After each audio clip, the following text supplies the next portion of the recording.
在时光的长河里，总有一些人像流星一样，光芒永远留在我的心里。迎面向你砍来的是藏族三大学者。第一刀，端智嘉。端智嘉是当代藏族文坛的一颗明星，他的人生经历和心路历程充满传奇色彩。他为人处事特立独行，文学作品新颖独特，学术成果特色鲜明，在当代藏族文坛上演出了一幕有声有色的活剧。作为与新中国一起成长起来的藏族学者和作家中的佼佼者，端智嘉在短暂的人生旅程中取得了杰出的成就。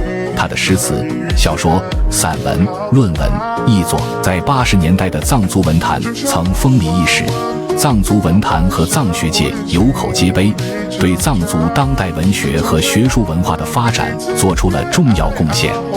第二刀，东嘎洛桑赤烈。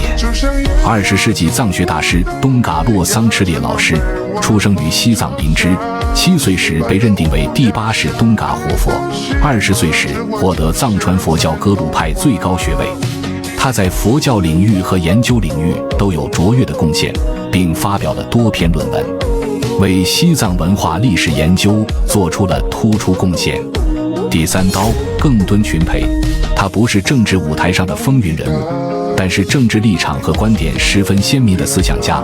他不是背景厚重的社会名流，但是一位影响了一大批人，特别是年轻学子的社会精英。他不是声名显赫的正统高僧大德，但是智慧过人，学识渊博，用人文科学的理论和方法观察和分析藏族社会及文化，并有非凡建树的学术大师。